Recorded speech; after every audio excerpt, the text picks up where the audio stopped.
तुम्ही सगळे आता इथे बसलेत आहात, तर नाक आणि तोंड दाबून धरायचं. काय होईल स्थिती? श्वास नाही घेता येणार. आणि तुमची, मला सांगा, कुठला तरी विचार येईल का? आज टी व्ही सिरियल काय आहेत, आज मला जेवण काय करायचं आहे, मला जाताना भाजी कुठली घेऊन जायची आहे, कुठलेही विचार येणार नाहीत. एकच विचार असेल, श्वास हवाय मला. ज्या वेळामध्ये परमार्थासाठी माझा श्वास अडेल त्यावेळी सातत्य टिकतं. मला असं वाटलं पाहिजे की मला ह्याच्याशिवाय आता जगता येणार नाही आहे आणि हे आत पटावं लागतं. आता त्याच्यावरचा उपाय काय?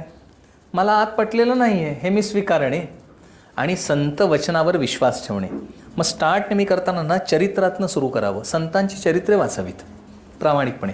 संत चरित्र आहेत किंवा रामायण महाभारत ही ईश्वर चरित्र आहेत. सो चरित्र वाचली की त्याच्याबद्दल ओढा लागतो, त्यातनं उपदेश मिळतो आणि हळूहळू मनाला पटायला लागतं की ह्याच्याशिवाय काही नाही. आत्ता मला ह्याच्याशिवाय पर्याय आहे असं वाटतंय. असं कधी झालं आहे का हो की महिना संपला आणि आता पगार घेतला नाही तरी चालेल, कारण मला आत पटलंय ह्याच्याशिवाय पर्याय नाही आहे. बस हे पटवून द्यायचं की मला हे हवं आहे, की ते सुरू होतं लगेच. तुम्हाला असं वाटलं आतून की मला दासबोध वाचलाच पाहिजे. आणि खरं सांगू ना, आपण प्रायोरिटाईज ज्याला करतो की नाही त्याच्यासाठी वेळ काढतो. हा रूल आहे. What we prioritise we provide time. मी ज्याचे प्रायोरिटाईज करीन, मी प्रायोरिटाईज केलेलं नाही म्हणून वेळ मिळत नाही. सोपं आहे. So let's prioritise. खरं सांगू ना, मी मला प्रायोरिटाईज कधी करत नाही. दिस इज अवर प्रॉब्लेम. मी मला सोडून बाकी सगळ्या गोष्टी प्रायोरिटाईज करतो.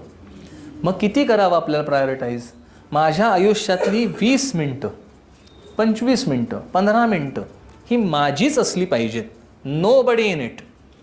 नवऱ्यासाठी बायको नाही, बायकोसाठी नवरा नाही, ते सगळं ह्या 15 मिनटांनंतर. कारण परमार्थामध्ये ना कोण कोणाचं नाही. म्हणजे हे वाक्य जरी आपण ऐकत असलो आणि पटत असलो तरी कृतीत कधी नसतं, हेही पटतं तरी तेच करतो.